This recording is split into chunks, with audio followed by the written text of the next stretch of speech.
2016년 45개였던 카카오 계열사는 2021년 138개까지 늘어나며 국정감사에서도 그 규모 확대에 대해 질타를 받고 있다고 하는데요. 문제는 대리운전, 미용실, 네일숍, 꽃배달 등 소상공인 생계와 직접적으로 맞닿은 업종에까지 카카오 브랜드가 진출했다는 점입니다.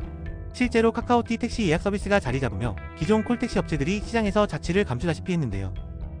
2025년 현재 카카오는 비핵심 계열사를 정리하고 인공지능 사업에 주력하고 있다고 전했습니다. 국내 음원 유통시장 1위 카카오 엔터테인먼트.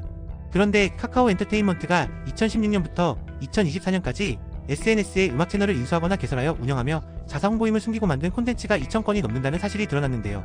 오늘 내 알고리즘에 뜬 노래, 우연히 듣고 빠져버렸던 아티스트 등의 문구 뒤엔 사실상 광고성 콘텐츠가 숨어 있었고, 공정위는 이를 기만 광고로 판단해 카카오 엔터에 시정명령과 함께 과징금 총 3억 9천만 원을 부과했다고 밝혔습니다. 카카오티 앱을 기반으로 일반 호출 가맹 호출 서비스를 모두 제공하는 카카오 모빌리티는 중형 택시 앱 일반 호출 시장 점유율 96%를 차지하는 시장 지배적 지위를 가진 사업자인데요. 이런 카카오 모빌리티가 경쟁 가맹 택시 업체들에게 실시간 영업정보 제공을 조건으로 제휴 계약을 요구했고, 이를 거부한 기사들은 카카오티 일반 호출에서 제외되는 등 불공정한 계약을 요구했다는 기사가 2024년 보도됐습니다. 공정위는 카카오의 이 같은 행위를 시장 지배적 지위 남용행위와 거래상 지위 남용행위에 해당한다고 판단, 과징금 724억 원을 부과했지만 이후 151억 원으로 확정됐다고 합니다.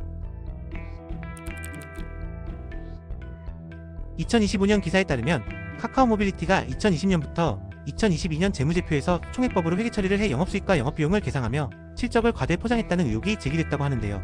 금융당국은 이를 매출 부풀리기로 판단해 과징금 약 34억 원과 함께 검찰 이첩을 결정했다고 합니다. 카카오 모빌리티 매출 부풀리기와 맞물려 정주환 전 대표가 2024년 95억 원에 달하는 스톡옵션을 행사하며 도덕적 해이에 대한 논란이 커졌는데요. 다만 주식 매각은 하지 않아 이익을 실현하진 않았지만 실적 조작 의혹과 맞물린 스톡옵션 행사는 공분을 샀다고 합니다.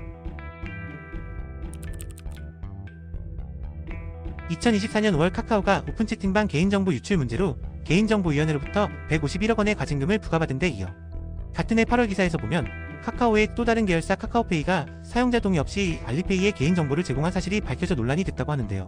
2018년부터 약 4천만 명의 카카오 계정 아이디와 휴대전화번호, 이메일, 카카오페이 거래 내역 등 총 542억 건의 개인 신용정보를 무단 제공했고, 이에 따라 개인정보보호위원회는 과징금 약 59억 원을 부과했다고 합니다. 카카오가 카카오 선물하기 판매자들에게 과도한 수수료를 매긴 혐의로 공정거래위원회 조사를 받았는데요. 2024년 기사에서 보면 카카오 선물하기 입점 업체들은 카카오의 무료 배송 정책 때문에 상품 가격에 배송비를 포함해 표시하고 있는데, 카카오가 입점 업체가 맡아서 하는 배송에까지 수수료를 부과해 문제가 되었다고 합니다. 이 같은 논란이 불거지자 카카오는 자진시정안을 제출하고 입점업체의 배송 유형 선택권 보장, 최소 92억 원 상당의 납품업체 지원, 공정거래 자율준수 프로그램 도입을 약속했습니다.